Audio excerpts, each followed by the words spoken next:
বাংলাদেশের উপর দিয়ে মানবিক করিডোর নয় মায়ানমারে, ইউনূস সরকারের বিরুদ্ধে শুরু বিক্ষোভ। সংঘর্ষ বিরতি চুক্তি ভেঙে হামলা কেন নিয়ন্ত্রণ রেখায়, হটলাইনে পাক সেনাকর্তাকে হুঁশিয়ারি ভারতীয় ডিজিএমওর। সন্ন্যাসী চিন্ময় কৃষ্ণের জামিন স্থগিত রাখার আর্জি বাংলাদেশের সুপ্রিম কোর্টে আবেদন অন্তর্বর্তী সরকারের। ভারত ও পাকিস্তানকে শান্ত করতে উদ্যোগী আমেরিকা, দুই বিদেশমন্ত্রীকে ফোন করবে ট্রাম্পের বিদেশ সচিব রুবিও। ভারতের প্রত্যাঘাতের আশঙ্কা, বিদেশি বিমান নিয়েও সতর্ক পাকিস্তান, আকাশে নজরদারি বাড়ল, বাতিল বহু উড়ান।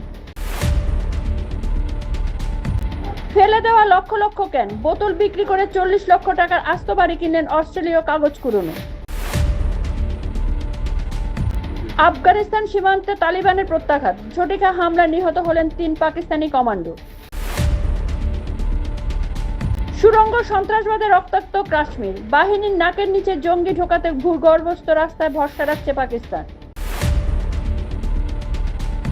পেহেলগাঁও কাণ্ডে কি 26/11 চক্রী হাফিজ জড়িত, জল্পনা দানা বাঁধতে বাড়ল লস্কর প্রধানের নিরাপত্তা। 3 বছর পর জাতীয় নিরাপত্তা উপদেষ্টা নিয়োগ হলো পাকিস্তানে, দায়িত্ব পেলেন আইএসআই প্রধান।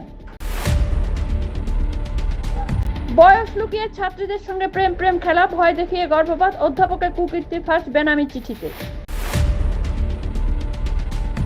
প্রমাণ ছাড়াই পদক্ষেপ করছে ভারত, সংঘাত এড়াতে পাক প্রধানমন্ত্রী শাহবাজ চাইলেন মার্কিন সহায়তা।